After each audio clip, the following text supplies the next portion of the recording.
And hello and good morning, good evening, good afternoon, wherever you are in the world. I'm David Boles, and this is Boles.tv. BOLES.television.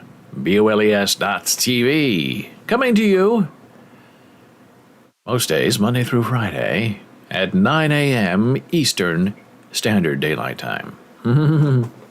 Well, interesting weekend, sad weekend if you're a Husker football fan. Yeah, they got blown out big time by Oklahoma. And it was to be expected. No one who follows Husker football was surprised in any way. Not surprised, but always disappointed. I guess that's the new way of thinking. And so the defensive coordinator was fired as well, which is fair and right.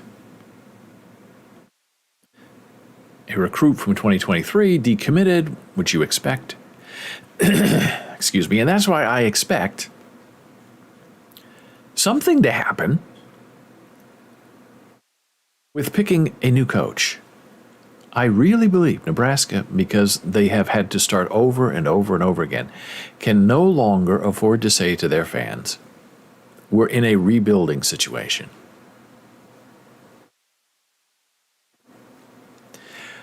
The fan base won't put up with another 5-year rebuild and failure. You need to bring in someone who has big talent, an established name, who has the power and the prestige to steal away recruits from other schools, who will be a draw now from the new transfer portal, who will help name, image, and likeness money skyrocket. The name being bandied about is Urban Meyer. Oh, he interviewed. No, he didn't. He's interested. No, he's not interested. But if you can't get an Urban Meyer, then who can you get? You don't want to go with someone from Kansas State or Kansas or Washington. I mean, come on. It's just more foolishness after more foolishness. As my friend Billy told me in school, graduate school, by the way, you don't throw good money after bad. And right now, the Huskers are bad money. They're spending a lot of money. They're losing a lot of money. And there's no way out of it. It's super weird and super important. And I don't know how it's going to get fixed. Whoops. What is going on with this? There we go. Messing with my screen. Hey, it's a live stream. That's what we do here. And the other big thing going on in the world, which is just as confounding to me as the Nebraska football situation, is the whole death of the Queen. I mean, come on. It's been 2 weeks. All this pageantry, all this display. Okay, for the UK, I get it. Their Queen, 70 years. I don't understand the American television infatuation with not the life of the Queen, but the death of the Queen. They seem like they can't get enough of it. And I understand all the major hosts of all the major networks. Oh, this is big news. Big news, the funeral. The funeral of the Queen. Not the actual death itself. The pageantry of the death. And oh, we can't cover her death from New York. We have to fly over there in person and stand there. So everyone watching us knows that we made the trip over for the funeral of the Queen of England. Rather strange behavior, rather bizarre. But when you look at it from an egomaniacal point of view, of course they want to go over there. They think they're important. The world is unable to spin without them. So they want to go there, stand in front of the palace, and talk to us. And the rest of us are just kind of like, okay, what's on the other channel? It's a very bizarre thing. And speaking of unbizarre things that are really more important than the Queen of England, is the war in Ukraine. And it appears to be doing better for the Ukrainians against Putin and his ungodly disciples. And that leads me to our next little bit of information. An update from our friend, Alexander, our brother Karamazov, who is on the ground in Ukraine and who sends us almost daily updates and photographs, and we share them with you here so we can try to figure out together what in the world is going on in the world, especially in Ukraine. Here's the report. He goes by Kosmich on our Discord server from a few days ago. Good evening to you. I want to share a little more with you. I'm sure you noticed I was not very happy about our counterattack, the big counterattack, which seems to be very successful. Alexander was not impressed. It's not because I'm a pessimist. It's just that a person who comes into contact with war, even temporarily, sees everything differently. When the war was going on in Chechnya, watching it, I empathized, but I did not feel the full depth of the tragedy. Yes, we turn the tide in the war, and we continue the offensive, but the father of those 2 children will never come home, hug or kiss them goodnight. Young men in their 20s and 30s are dying. It's much harder on the offensive than on the defensive. This is who he's talking about. The father who won't come home. Putin is now recruiting prisoners for the war, preferring serious punishment, murder, violence. And yes, we will win, and are winning. But unless there's a coup in Russia, the war will still be going on. And then our friend Alexander says, this is my oldest son, and I'm scared that next year he'll be 18 years old. I'm willing to die and give my soul so that they can be okay, his children can be okay. Good night to you, my friend. Unfortunately, the taste of victory is not always sweet. But we will win. We have no other choice. And there is our friend Alexander. Another update the next day. Photographs of devastation. Burned out building, bombed building, burned out van. Really wretched, awful, burned out photographs. And our friend says, good evening to you, my friend. My friend who was on the front line, it came this night. Thank God he is alive, only a contusion. So those are the results of what happened near his friend. Photographs from the next day. Ukrainian flag. Our friend, who I can tell you right now, is getting thinner. Thinner by the day. I'd say he's lost at least 20 pounds since the beginning of this war. And we know that because he sends us photographs and pictures and videos. We're back on the front line. I treasure our friendship. God bless. I have no idea what this is. I've clicked on it. I've peered at it. It looks, I don't know if it's a logo, if it's a car. I should ask him, but he's very busy right now. Then he replies, today, at 2 a.m, our time, New York time. The trip was not an easy one because they take supplies to the front line. Weekly. At least weekly. The trip was not exactly an easy one, but the goals were accomplished. We delivered everything we needed to the guys, and we are going back on our own. I will share the adventure with you. More photographs. He hides the faces of some soldiers who don't want to be identified for fear of retribution. Tank. Transportation. Looks like they were on some kind of bus today. I'm not exactly sure. Going home by car with advanced hitchhiking, a little adventure. This looks like they're on a train or a bus. One more transfer. And then, he wrote at 5 a.m. our time, 6 to 7 hours and I'm home. So, noon our time, 1 o'clock our time. Maybe Alexander will be back home with his family.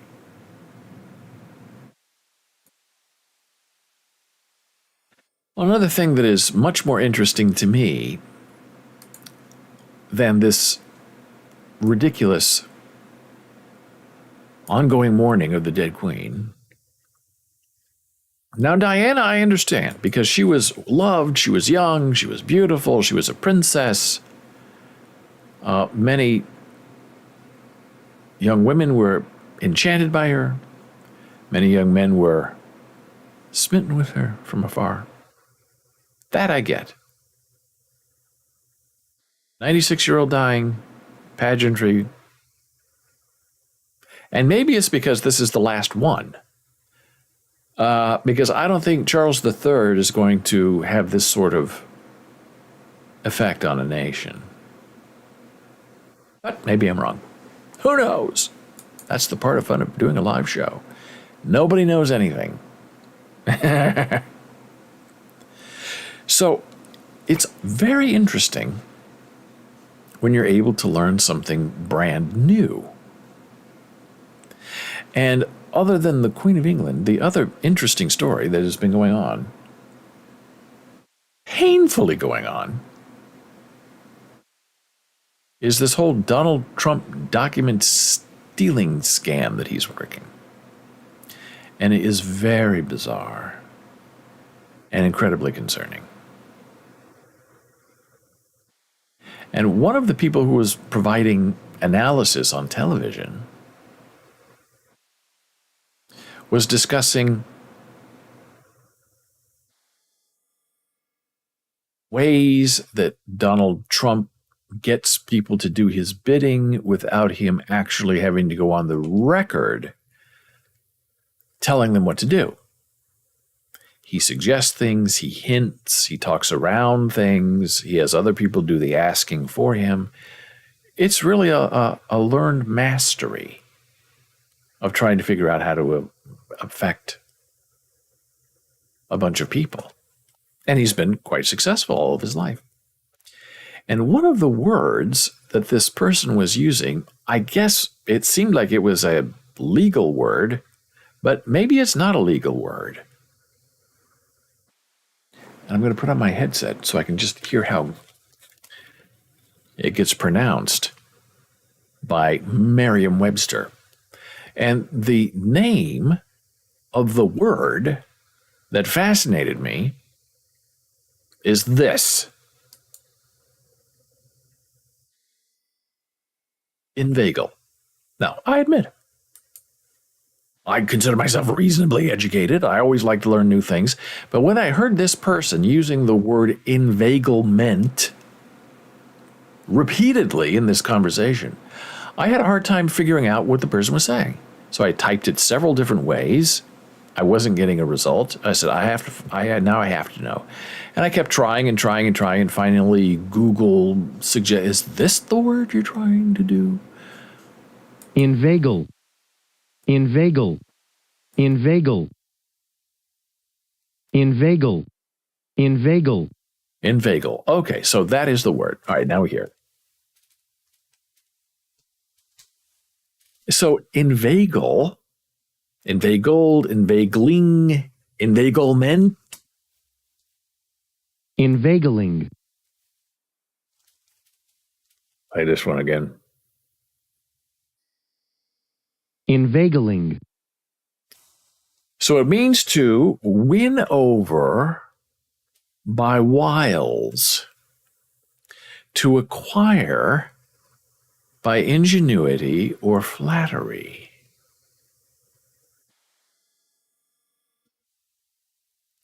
Very interesting. And I'm still a little, and when I was watching it and I hear the word being repeated, I try to look at the closed captions to see if the captions can figure out what is being said. And the captions, every time the guy said inveiglement, it was captioned as invalid almonds. Inveiglement. Invalid almonds. Now that to me tells me it's not a person doing the captioning. That's automatic captions. Because a person who keeps hearing a word that they don't understand, they're going to put in parentheses or brackets scrambled word, can't hear the word, not sure what the word is. They're not going to fake it 5 times and call it invalid almonds because in the context of what the guy was talking about, the law, Trump, courts, manipulating people, invalid almonds is not anywhere close to what the guy is trying to say. Other words from inveigle? There it is! Inveiglement. inveiglement, Inveigler. Oh, now I have to listen to this too. Part of the fun of doing a live stream. You can learn new things together. Inveiglement. inveiglement, Inveigler. inveigler, Love it. So, what are some other words that mean inveigle, lure, entice, decoy, tempt, seduce? Trumpian words, someone might say. Lead to astray from one's true course. Did you know inveigle, a word that dates from the 16th century, refers to the act of using clever talk, trickery, flattery, either to persuade somebody to do something or to obtain something. But etymologically, the word is linked to eyesight. Well, that's very interesting. Or the lack thereof. Inveigle came to English from the Anglo-French word inveigler, meaning to blind or hoodwink someone. Oh boy. This is Trumpian in every context. From the adjective inveigle means blind, and vugil derives from medieval Latin ab oculus, a phrase which literally translates into lacking eyes. Wow.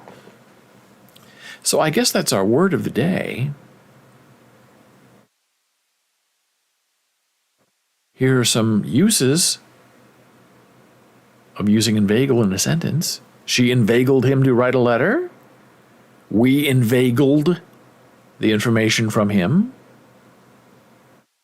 Another threat that is likely to inveigle itself into the Web3 domain is phishing. All those thinly veiled efforts to inveigle an answer are met with a stock response. To reach Peru, Dr. Kripke had to first get a port and inveigle his way into a transatlantic freighter. You learn something new every day. Now, maybe this is a word you use commonly and oftenly. And to that I say so thank you. What else is going on in the news? Well, this is a little disappointing.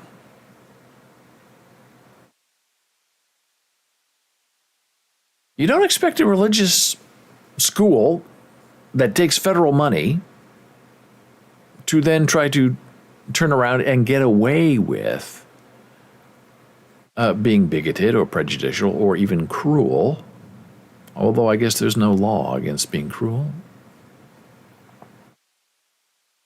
Yeshiva University halts all student clubs so they can block LGBTQ.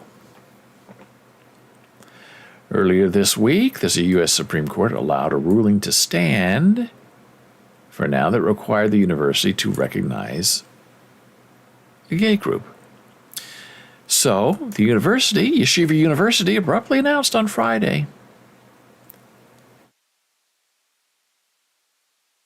that it had placed all undergraduate club activities on hold. The latest maneuver in the legal battle by the modern Orthodox Jewish institution to keep from recognizing an LGBTQ student group. And the move came 2 days after the U.S. Supreme Court had ordered the university to recognize the student group. In a 5-4 vote, the justices said the university would first have to make its arrangements in New York state courts before returning to the Supreme Court. Someone needs a little inveiglement. A lawyer for the students said in an email Friday that the move by the university was similar to the discriminatory tactics used in the past against other minority groups. The move by Yeshiva is a throwback to 50 years ago, when the city of Jackson, Mississippi closed all public swimming pools rather than comply with court orders to desegregate. Now, that's a very interesting take on how to immaturely deal with legal inveiglement. Well, if you're going to force me to do something I don't want to do, then I'm closing down everything. If I'm forced to have a gay student group, all right, no student groups. They think they're being clever and slick, but it's really an embarrassment. In June, the court ruled that the university would have to recognize the group because Yeshiva was incorporated as an educational institution and not as a religious one. The university, decrying the decision as an attack on religious freedom, appealed to the U.S. Supreme Court. And last week, we shared an article here about Hasidic communities and their lack of schooling. They get state money from the state of New York, and they do religious training of children for 8 to 9 hours a day. Then for maybe, from 3 to 4 p.m., they do a little social studies, maybe a little math, a little bit of history, but the focus is purely on religion. And the children, the article argued, are not able to read or write, making them non-functional in the real world. But it seemed like the whole point of that sort of heavy religious training was to just have children who are indoctrinated into a religion. And if they're not able to keep up,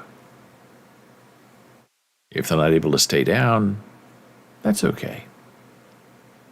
And these Hasidic children are being taught by those who are a product of the same religious training.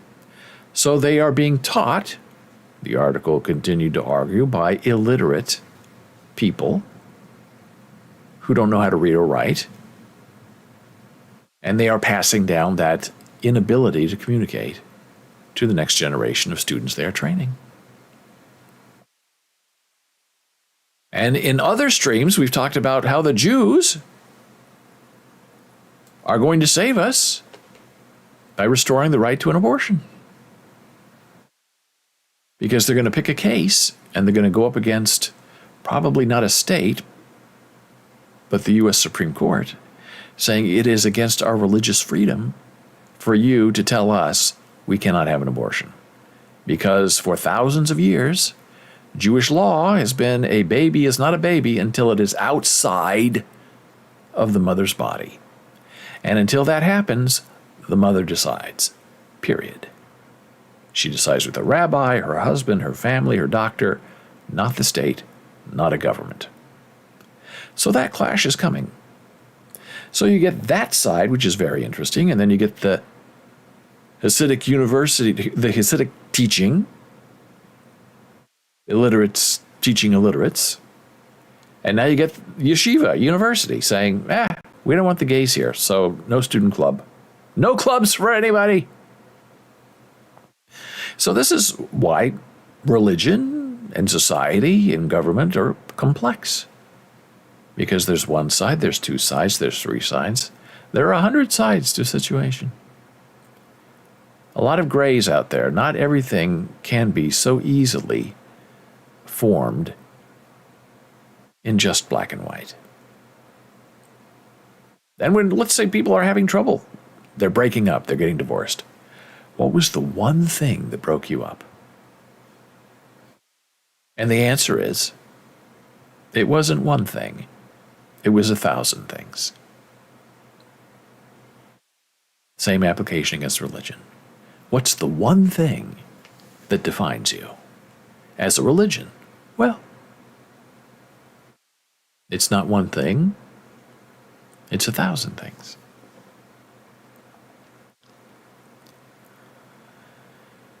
Justice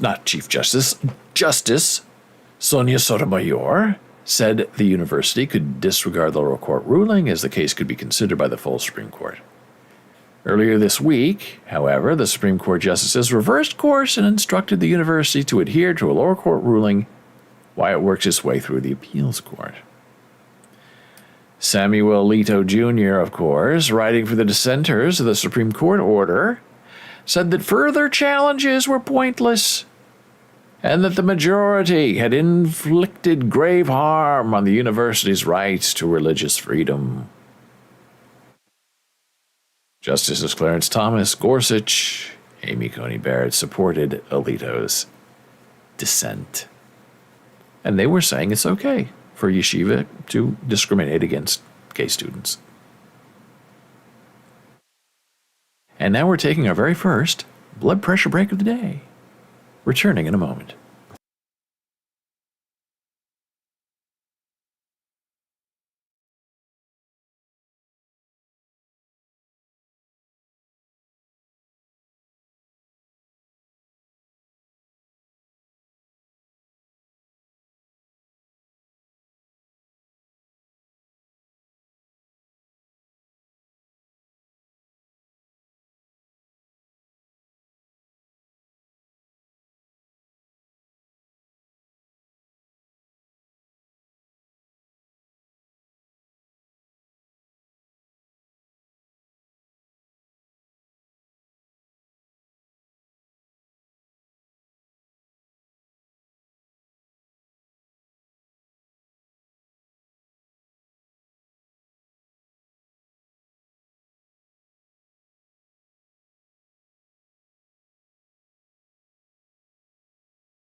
And we are back from break. This is Boles.tv, BOLES.tv. It's Boles.television. And I'm David Boles. And it's wonderful to see you. It's certainly a thrill.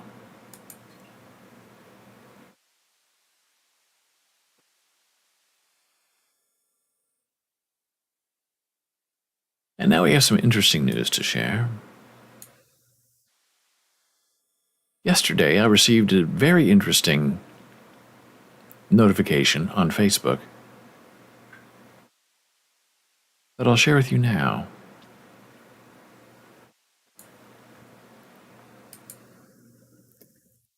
Karen Schiller Kripke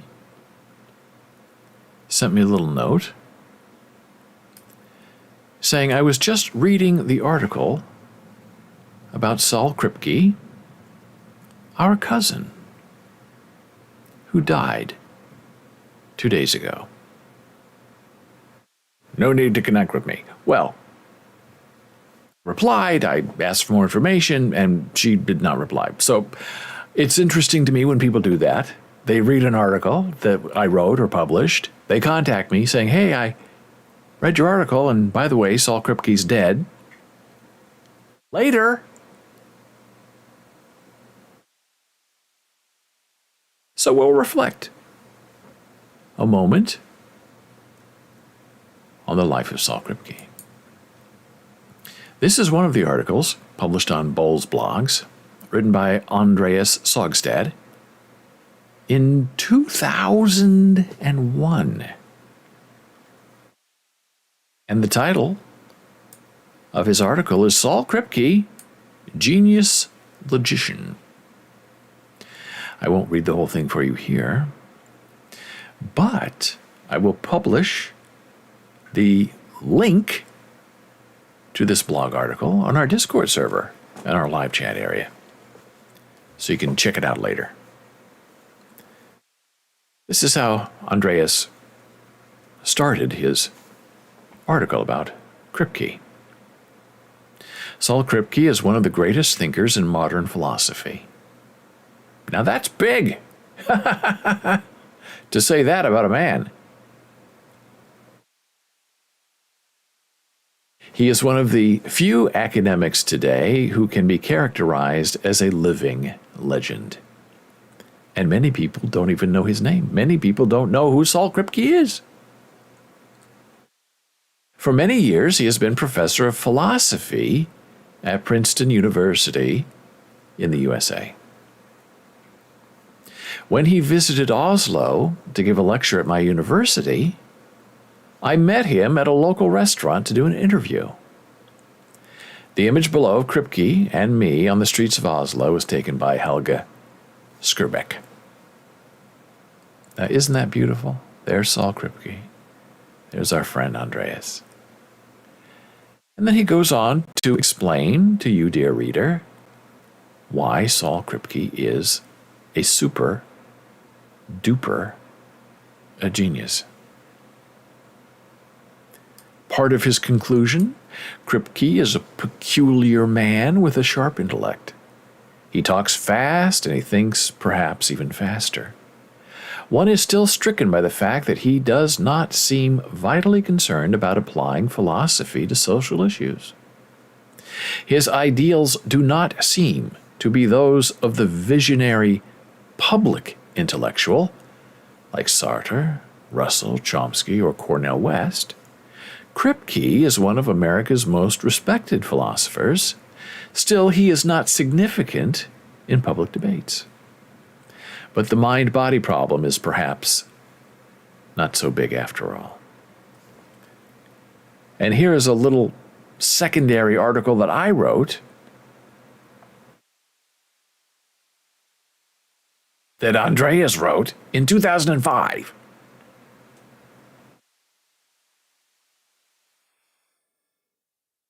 Just called Saul Kripke, which is a reflection of that previous article. This was an update, I believe, by Andreas. Saul Kripke is a good Omaha boy who made fine use of his gifts for the world beyond the Midlands. And the reason I remember now that Andreas wrote this article was because he had moved from Princeton to the City University of New York and the Graduate Center.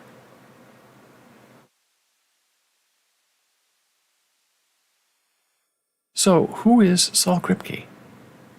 And what is he doing here? Here we go. Saul A. Kripke, American philosopher. Now, are there many? I can't think of a lot of people today, dead or alive, who have that after their name. American philosopher. And when you do a search on him on Google, this is what you get. A long list of fantastical achievements. Wikipedia page, his books, the infamous, in a good way, Naming a Necessity, Wittgenstein on Rules, and Private Language. And this is the life of a man. There are videos. Very open. Here's his Wikipedia page with that wonderful face and that beautiful beard. The genius mind of a man. And his life.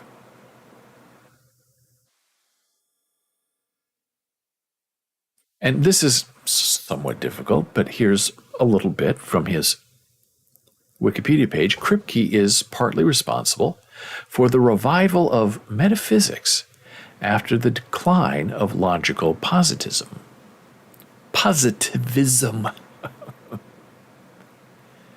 Entanglement. Claiming necessity is a metaphysical notion, distinct from the epistemic notion of a priori, and that there are necessary truths that are known as a posteriori, such as that water is H2O. A 1970 Princeton lecture series published in book form in 1980 as Naming and Necessity is considered one of the most important philosophical works of the 20th century. It introduces the concept of names as rigid designators, true in every possible world, as contrasted with descriptions. It also contains Kripke's casual theory of reference, disputing the descriptivist theory found in Gottlob Frege's concept of sense and Bertrand Russell's theory of descriptions. Complicated stuff, heavy stuff, really interesting stuff, the stuff of life that matters, and that mind has now been silenced by death. Another tribute, 1940 to 1922. Saul Kripke, one of the most influential analytic philosophers of the 20th century, has died.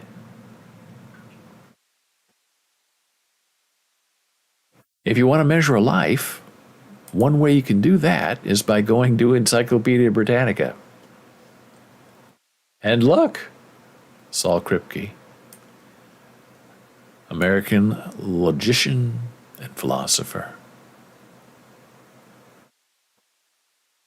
Born 1940, aged 81, dead now, Naming a Necessity. Here is everything that he has done, why he's done it, what it means, how the truth influences us, meaning and skepticism. I will put all these links on our Discord server. And we turn to social media. There he is, no beard, shaved off his beard. The Kripke Center. He had a whole center named after him at the City University of New York, CUNY. Graduate Center.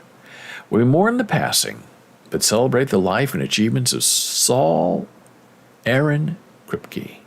His family and friends ask for privacy at this time. It saddens me a lot to know that my favorite philosopher and logician, Saul Kripke, has passed away. May he rest in peace. His brilliant works shall shine forever amongst the most influential in history-making masterpieces of philosophy.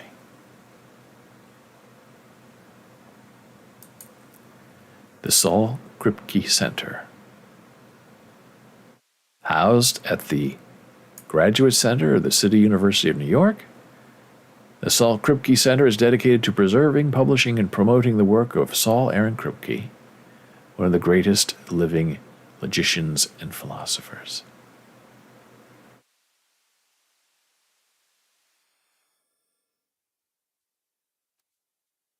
I'll put this link also in our Discord server chat.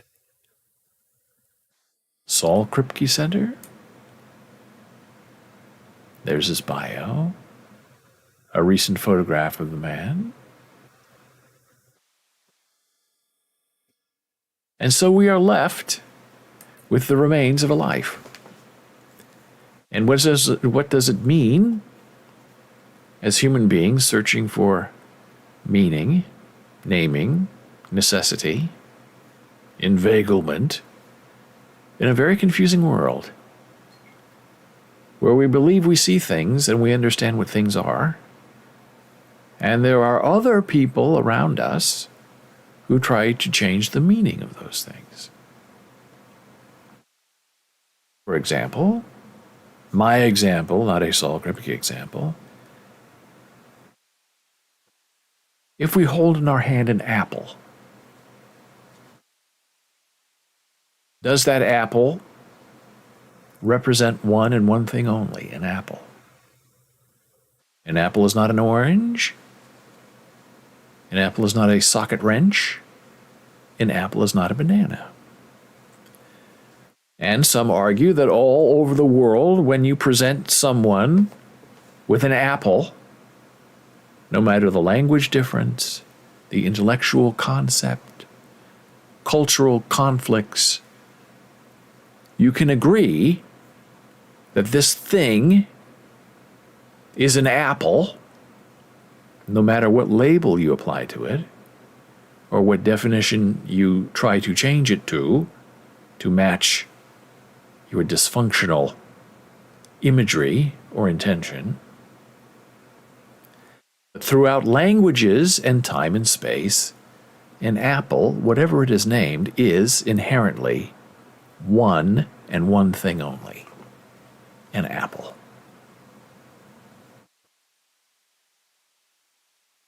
And that perhaps is the lesson and the warning from the life of Saul Kripke. There are things we know to be distinguished truths that can have different names, but that doesn't change what they are.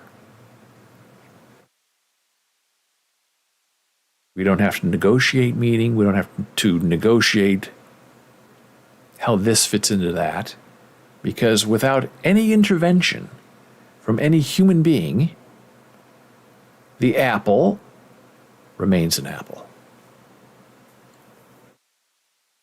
Now, are there people in the world who will try to convince you that this orange is an apple? It looks different, it tastes different, but we can call it an apple because it's a fruit.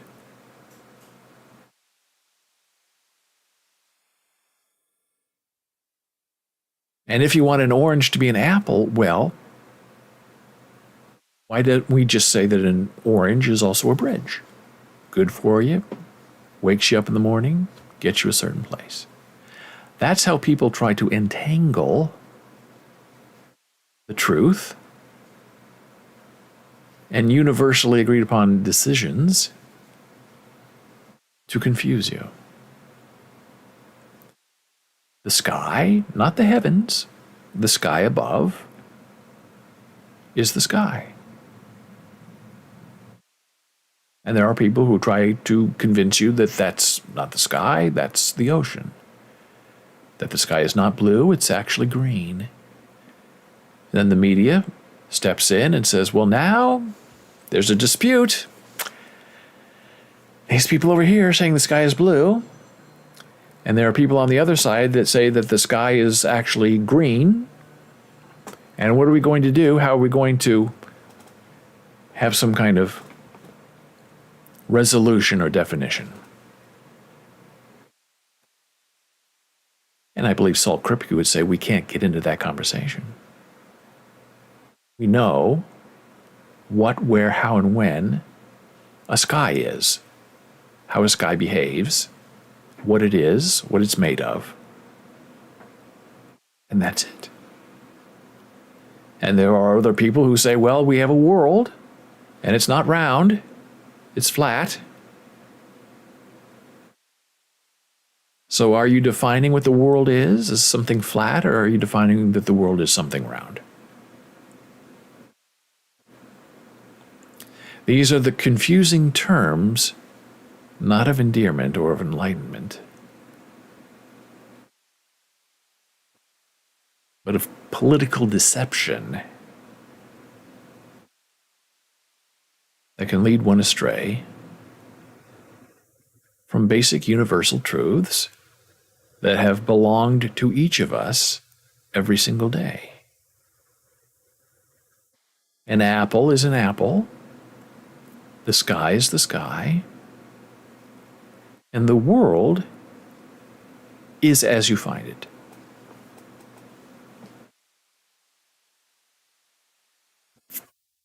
There is no debate if the world exists, or that the sky is above us and not below us, and that an apple is an apple. Now, an apple may be red or green or yellow, different sizes, but the idea that defines an apple is the idea that unifies all of us in cogent ways of thinking about what we know versus what we feel versus what we must accept as a universal human truth. I encourage you to investigate more about Saul Kripke and his genius mind. It will change your day and make your life better.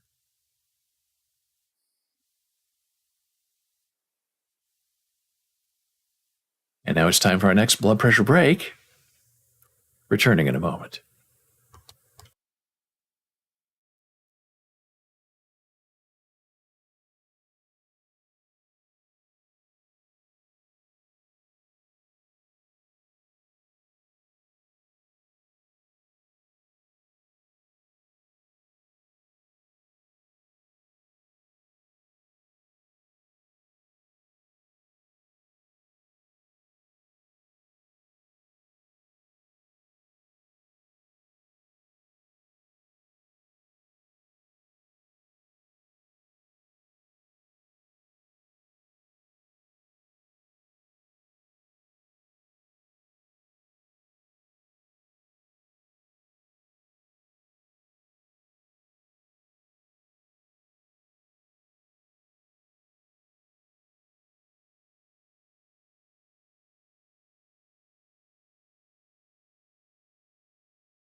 Hey, turn on the mic. Hey, we're back from break. I'm David Boles. This is Boles.tv, BOLES.television. Here with you Monday through Friday, 9 a.m. Hey, our friend Linda says good morning. Good morning to you, Linda. Miss America Diner. I don't know what that means. I guess that means that's where you're saying good morning from? I don't know. It makes me want to look it up, but I don't know what I would find.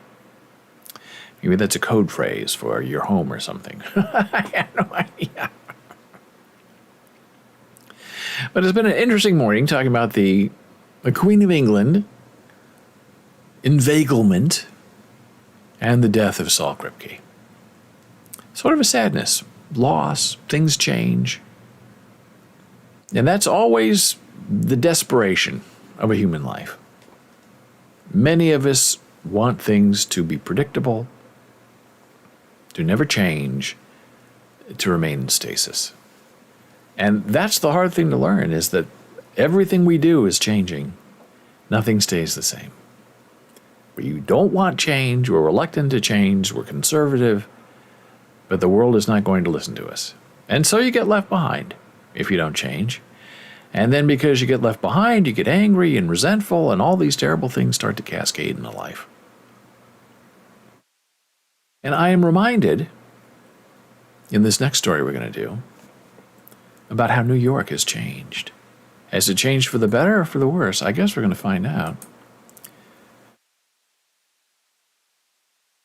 In the city that never sleeps, some doors now close at 10 p.m.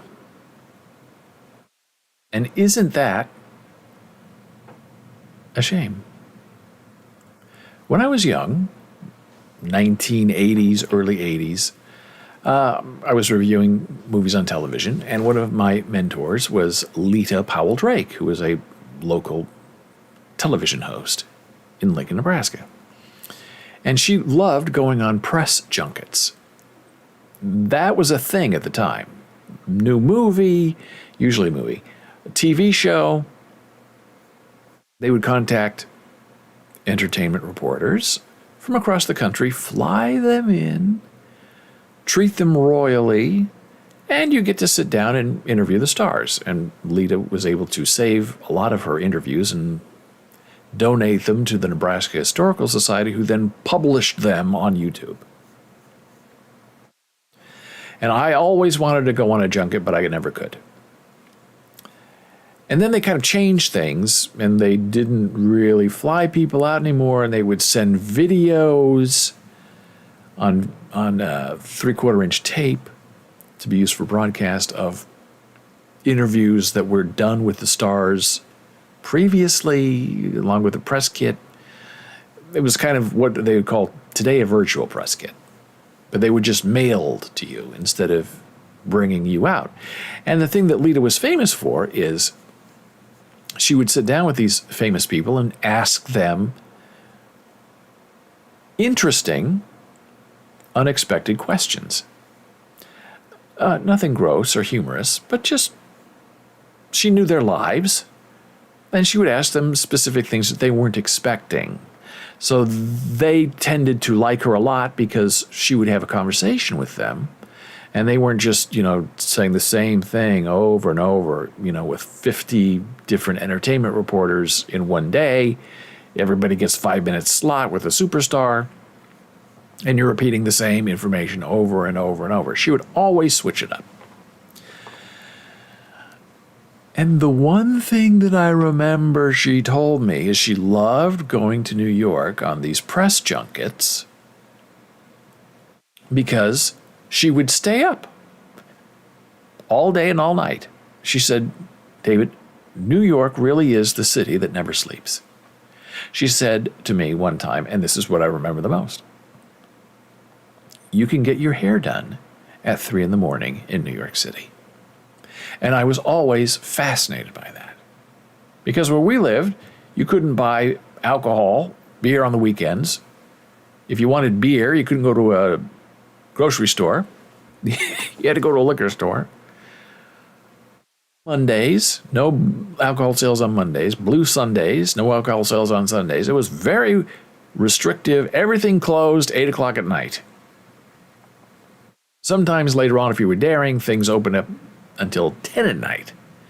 But usually by the time the sun goes down, those Midwestern cities are kind of done for the day because they come from agrarian cultures and people get up early and they go to bed early. Not like New York, where you can get your hair done at 3 in the morning. Now, I don't know if that was true because when I moved to New York, I never tried to get my hair done at 3 in the morning. I don't know if there are places you can go to get your hair done at 3 in the morning. But I think she did because she talked about it. And the fact that she, had hair problems and wore a lot of wigs maybe meant something else, that she could get her wig done at 3 in the morning by a makeup artist. And she didn't mean a traditional haircutting place at 3 in the morning. So there's this big article over the weekend from the New York Times about how New York has changed. And its identity as the city that never sleeps, maybe not so true anymore. And there are people who are upset by this.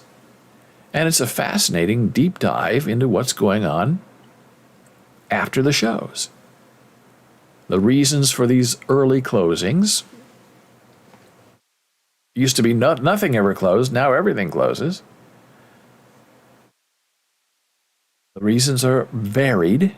Some businesses grew weary of the drunken clientele in the wee hours. That I understand. Some worried about the safety of their staff coming home. While the rest of the country has regained the jobs it lost during the pandemic, New York City is not as fortunate, unfortunately. Many hotel and restaurant jobs have disappeared because fewer people are visiting the city or dining out, and the jobs that remain are often the hardest to fill, offering late-night shifts and relatively low pay. In 1978, Frank Sinatra, "Hey, New York, New York, wake up in the city that never sleeps," wonderful line, and that nickname stuck. But now New Yorkers accustomed to a city whose machinery churns until at dawn are finding themselves disoriented by closing hours. Do you want a bite after a last call at the bar after a Broadway show? Sure, the corner bodega may be open, but you can't sit down at a nice restaurant anymore. People can't believe these city institutions are closing. Katz Delicatessen, which is one of the most wonderful places you could ever eat. Before I was vegan, you go there, you get the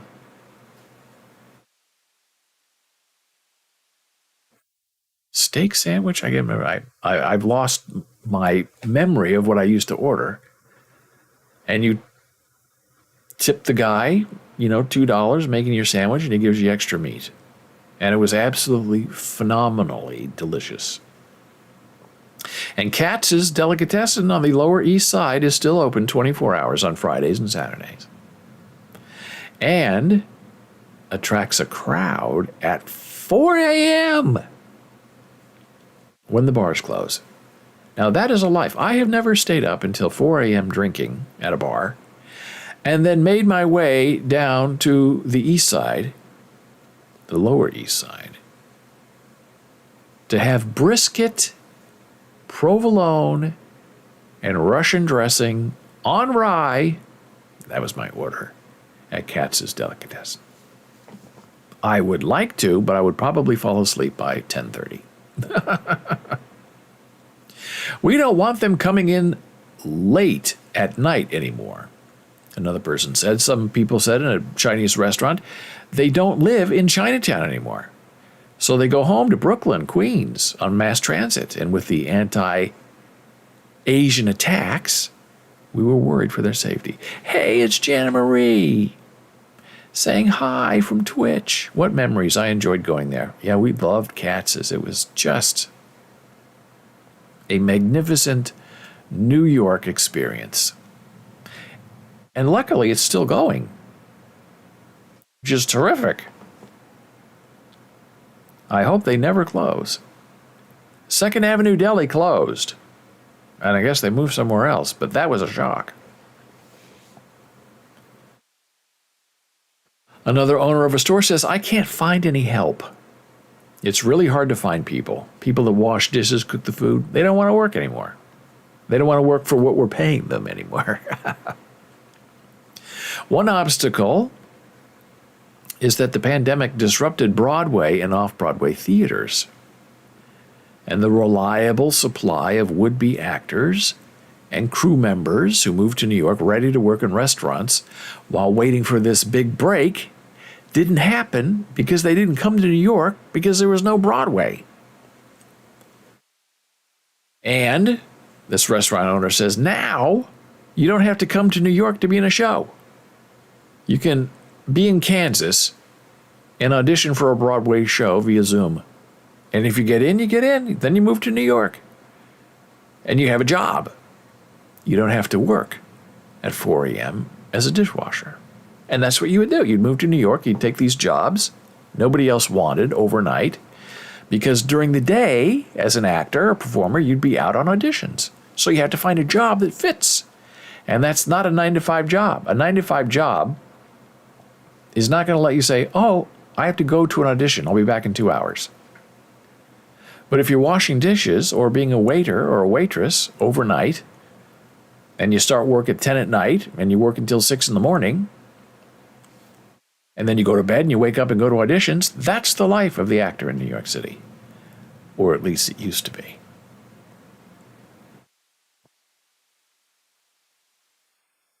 Another problem, space billiards, located 12 stories above the buzzy heart of K-Town on West 32nd Street, has been open since 2007, but stopped operating 24 hours a day, even before the pandemic. The problem, the owner says, is that most people coming in after 1 a.m. are not the most polite or in a great state of mind. Even if you give up 24-hour service, it's still possible to stay open late. Space Billiards now closes when it stops serving liquor at 4 a.m. That's pretty late. And it's still busy up until the last possible minute. So New York is changing, like the rest of the world. Katz's, again, a Lower East Side stalwart since 1888.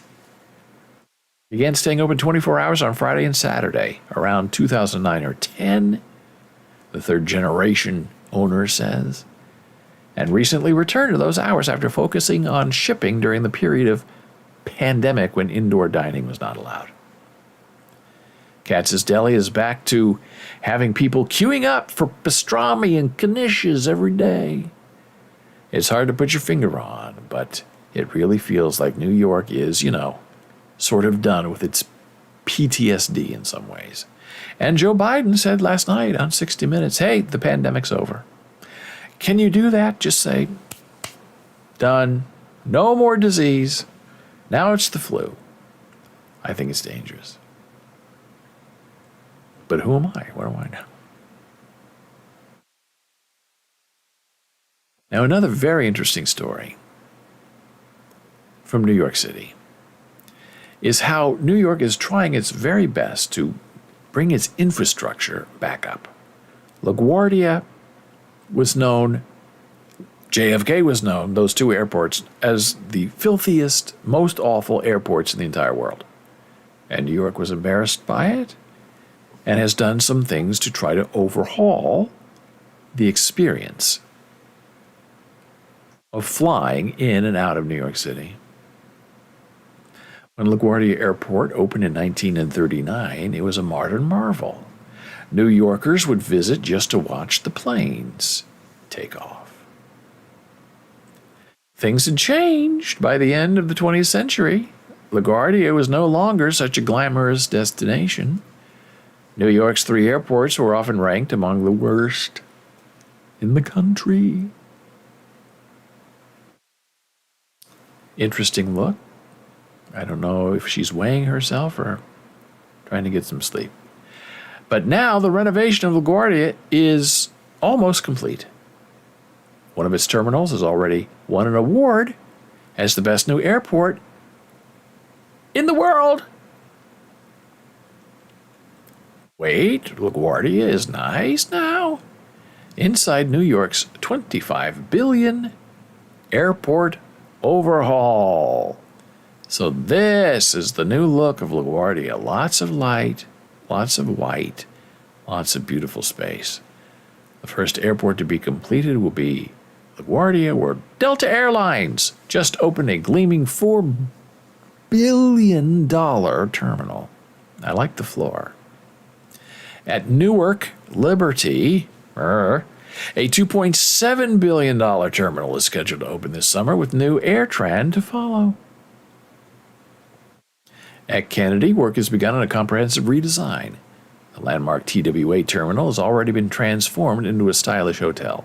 Now, this is fascinating. It's a throwback. It's purely and deliciously delightful. This is how it used to be getting to the plane via the train, the old news. And I am old enough to remember that if you wanted to go on an airplane, you put on a suit and tie and you behaved yourself. And it was expensive. Now people wear pajamas and slippers on an airplane. And they fight with the flight crew. And they punch each other. Who wants that? And even first class, paying all that extra money doesn't guarantee you're going to have a nice flight. People put their bare feet on you from behind. They kick your chair. They think they're just as important as everyone else in the world. Actually, they think they're more important than anyone else in the world. So this traveling back through time to create a new environment and a new space for living is really very interesting. And New York wants to be a beautiful place that is a destination and not something foul and to be held in utter disregard. And it costs money. Transportation's big money.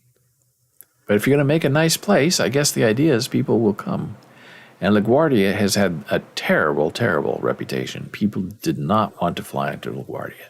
Hard to get to, hard to get out of, and it made for a very difficult transition from airplane to ground. So the city's closing, but the airports are open. No more 4 a.m. beer runs. Get in line at Katz's Delicatessen and have something delicious. Not a lot of vegan choices at Katz's. But the airport, a lot of vegan choices now, a lot of new restaurants. And now it's time for our final blood pressure break of the day. Returning in a moment.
Oh boy, we're back. Oh, you're on Boles.tv. BOLES.tv. It's Boles.television, Monday through Friday, 9 a.m. Eastern. And oh boy, what a show we've had today. Talked about Saul Kripke remembering his beautiful life. Good old Omaha boy. Sometimes good things come out of Nebraska. It's not for everyone. I miss it when the state slogan was, the good life. Come on now. How can you beat that? Nebraska, the good life.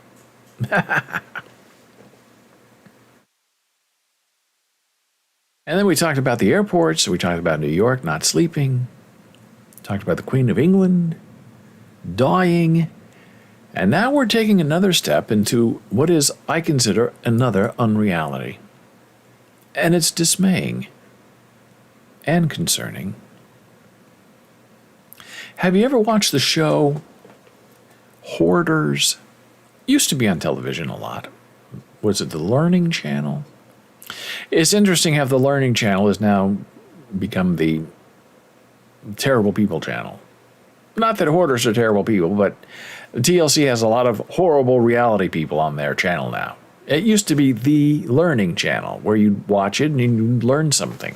And I guess there was no money in that, so they kept the name, shortened it to TLC, which I'm sure some people think means tender loving care, but that's not what it means.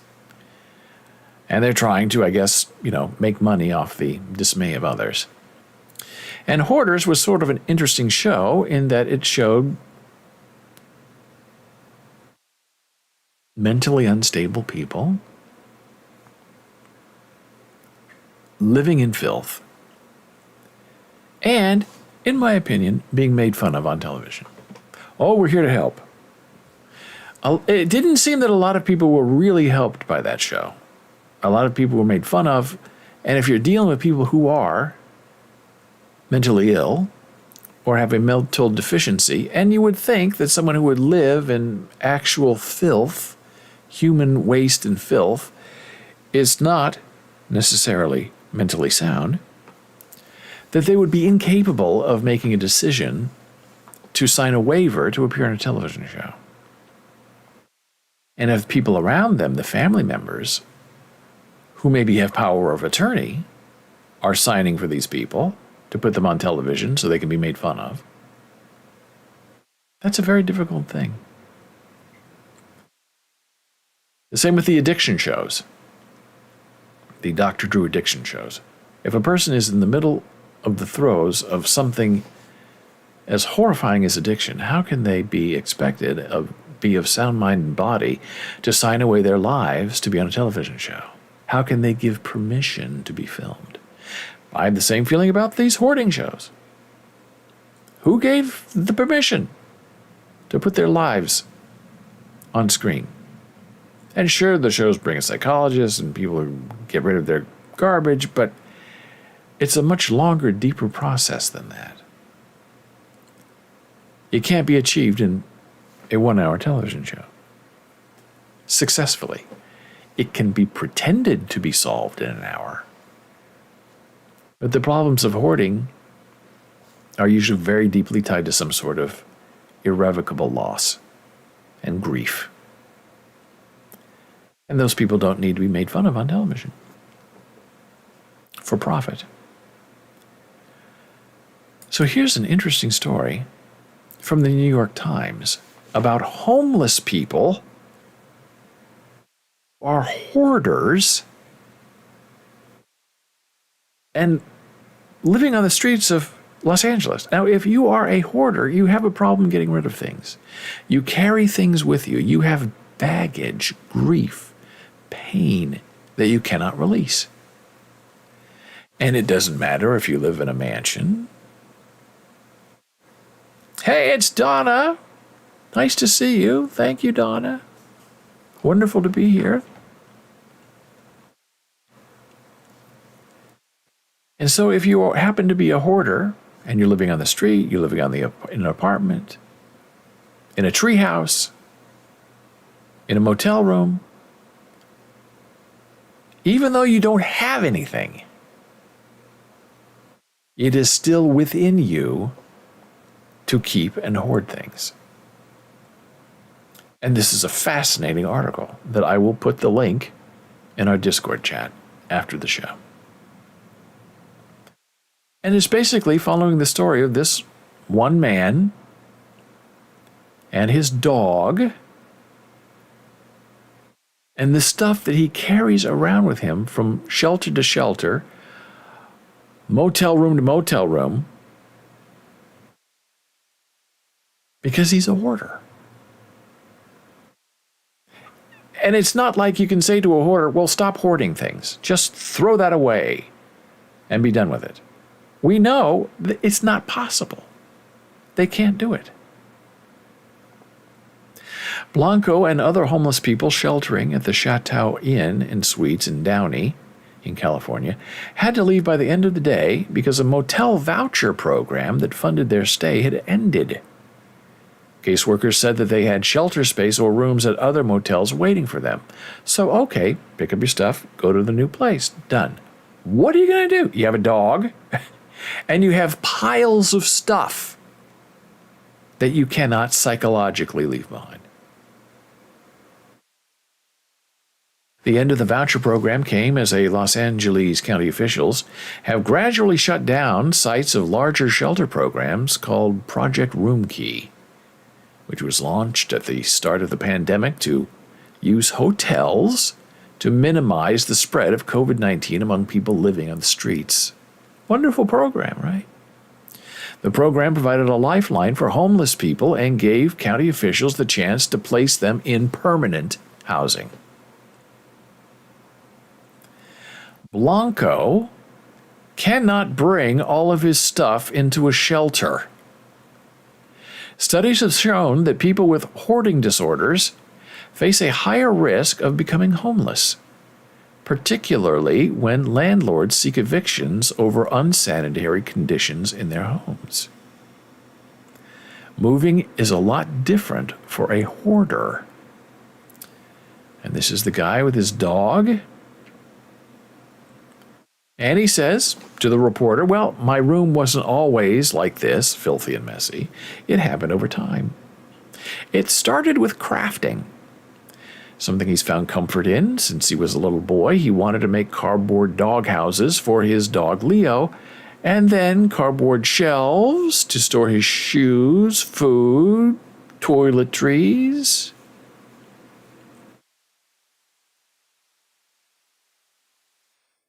You lose a part of yourself. You're left with an empty hole and you just feel sadness. There he is with this dog and all of his stuff that he carries from place to place.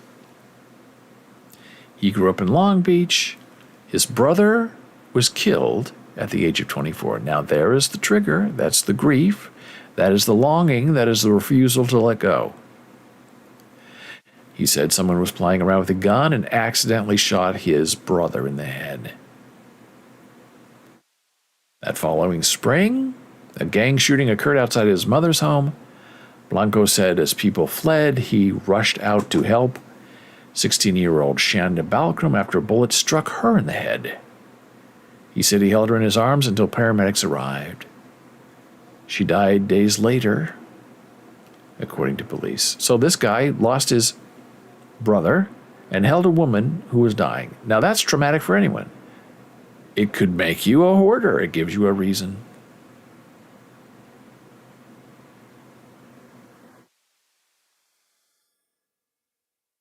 Here he is on the bus with all his worldly possessions. He just takes with him from place to place. And a lot of these places that he goes, hotel rooms, motel rooms, shelters, don't take pets. So they say you have to give up your dog if you want to be here. And he said, I can't give up my dog. He says he sold electronics to get gas money. There were times he'd run out of gas and had to borrow money from co-workers when he was working. When first to serve care workers came to the motel that afternoon, they ushered him from his room and refused to let him back into his room to get his stuff. He said they also packed his bags with what they described as what they thought was important, and placed what they thought was important in a shopping cart for him to take. So they locked him out of his room where he had been staying. Said, it's filthy, it's messy. We're going to pack up your belongings and put them in the shopping cart. Now, it doesn't matter if these are the things you want or not. These are the things we have decided that you'll take with you.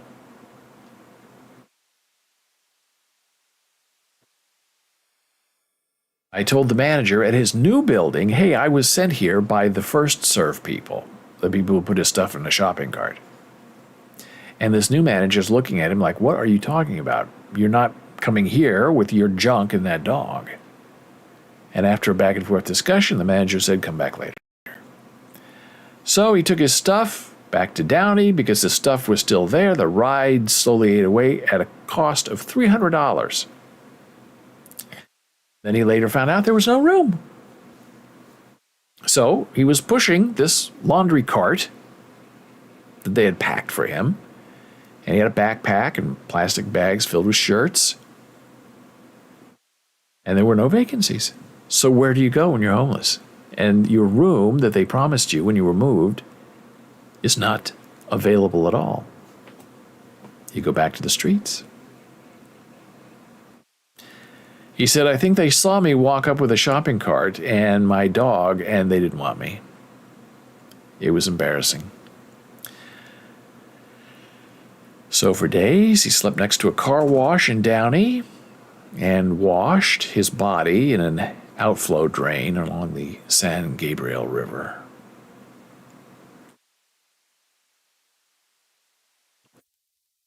He spends nights at a bus stop. This is all of his worldly possessions packed for him with his dog and his backpack. Tries to get into Days Inn.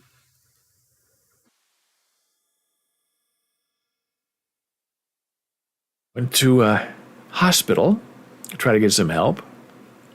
A nurse called his name, put on his backpack, red duffel on his right shoulder, white plastic bag, Leo's leash, black plastic bag again, made his way inside. Next night, he spent the night in the ER. The next night, he slept outside of a Rite Aid in San Pedro, where cockroaches skittered around him. He's been on the streets ever since. And how do you reconcile being homeless in America with having no place to go, no place to stay, no place to sleep? You're completely on your own. I guess he's lucky he has his dog for a little bit of companionship. I don't know where he gets money to feed himself or his dog, but so far, I guess he's surviving by living not in a shelter or in an enclosed space, but living outside. And I guess in California, you can do that. It's very dismaying. It really makes you wonder about the future of our nation and the humanity of our people.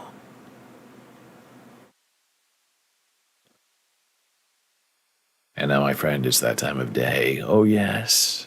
Oh, no. It's time for some really terrible chess playing.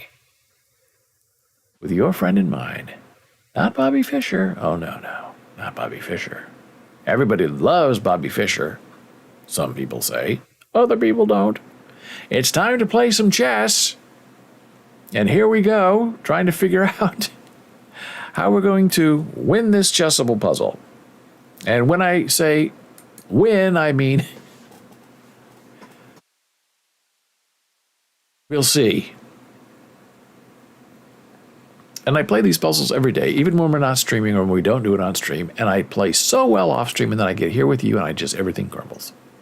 We're still on the chapter where I have to reveal a check or reveal a double check, which usually involves moving a piece to reveal the check or of sacrificing my queen, which is what these puzzles love to make you do.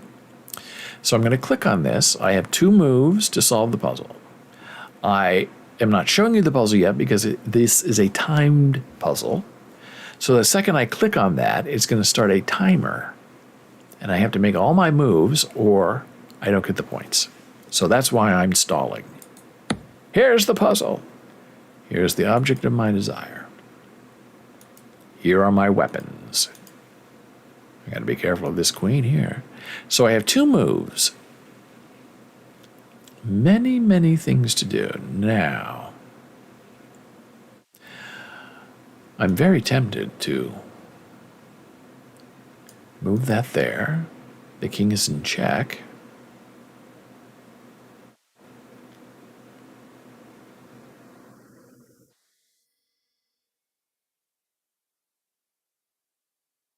Yeah, I can't do that because, what am I thinking? My pawn is in the way. So it needs to probably be that or that because they want the king in check.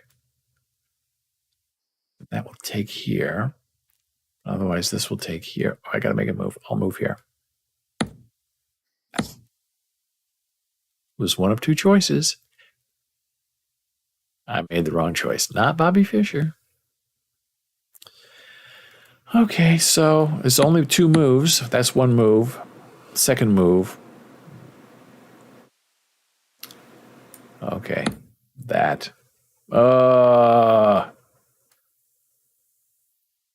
Do it again. 3 moves. I am black.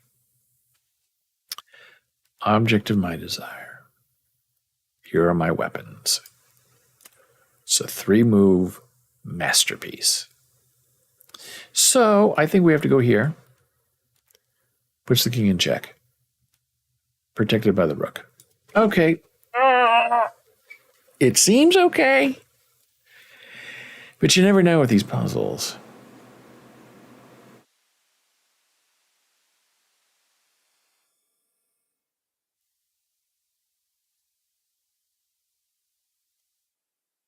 Yeah, I think that has to be the move. But that doesn't mean it is the move, because we just showed you in the previous puzzle. Hello! Ah! That was the right move. Now, we have a second move. And we probably need to get out of the way. Aha! So move here. Puts the king in check. The king will then take.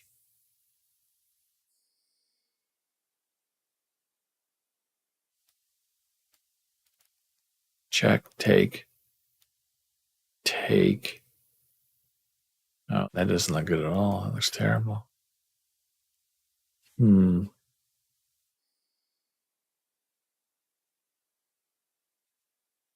I have to make a move. I don't know what to do. I guess move out of the way. I'll move the other way. Okay, so now we know. There.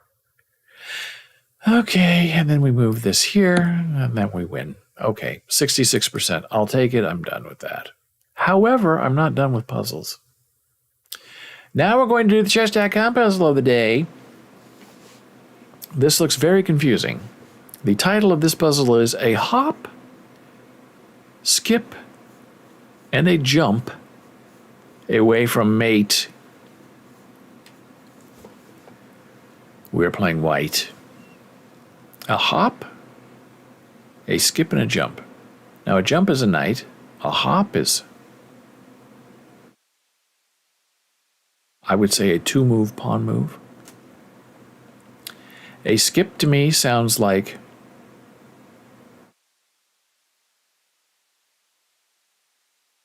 a bishop move, but there's no bishop. So maybe it's a queen move. This is the skip. I don't know. So here's the object of my desire. Now, these chess.com puzzles have no time limit. So we can go for hours on this. Here are my weapons. And I have 2 good rooks. Oh, yeah. But what is the right move to make? That's the question.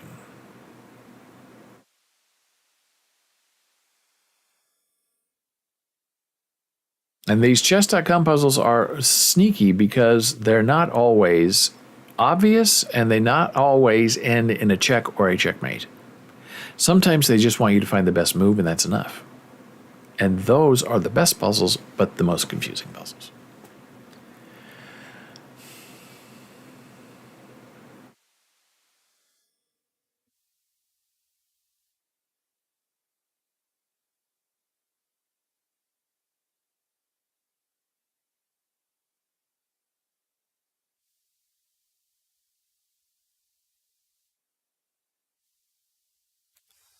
Now, I'm tempted to move this over here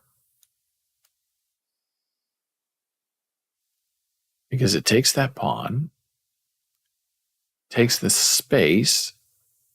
No one can touch it, and it blocks a lot of stuff. But it's a very, I'm sure, boring move to the engine. But I'm not sure what else would be. I mean, that doesn't do anything. That doesn't really do anything. It gets my taken, maybe.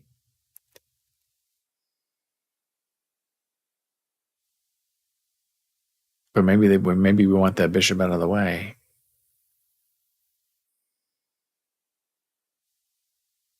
Well, that could be interesting.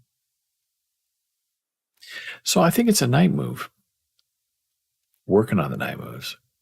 So if I go here to here, nothing happens. If I go here to here,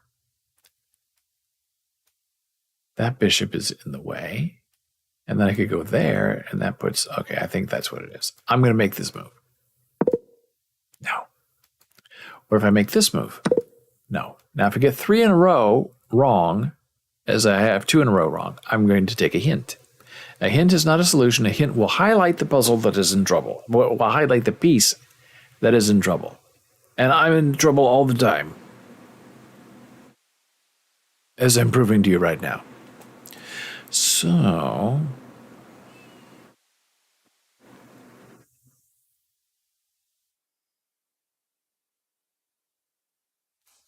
I don't think it's a knight move.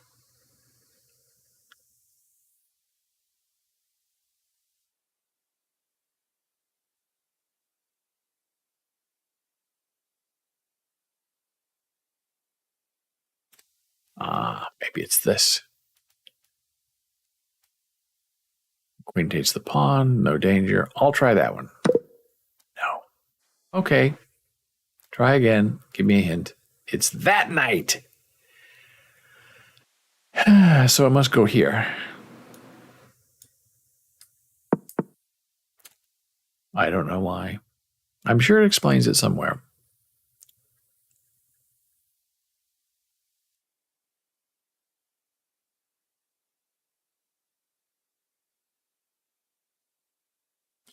Now, this queen is going after my queen. Dangerous.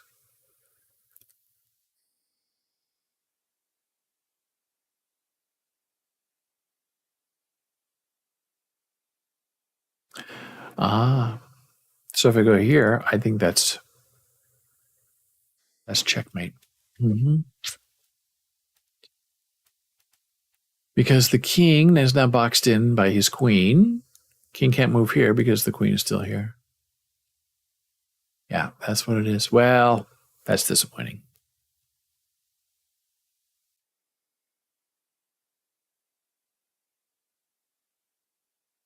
We should have been a little more careful. So I'll make that move now. And that'll be the end of the puzzle. Meow. So I knew it was a knight move. I moved the right knight in the wrong direction. That shows a basic misunderstanding of how chess works. Hey, we didn't say it was Magnus Carlsen chess. No. We said this is not Bobby Fischer chess, which should give you a clue to how horrible we are. But every day we work to be better, brighter, smarter, stronger. We can rebuild them. Wonderful show today. Thank you so much for being here. If you have any questions or comments, you can email me, David, at Boles.tv. You can find me on Twitter at David Boles. You can go to Boles.tv and get all the details on where to watch and interact with this wonderful live stream.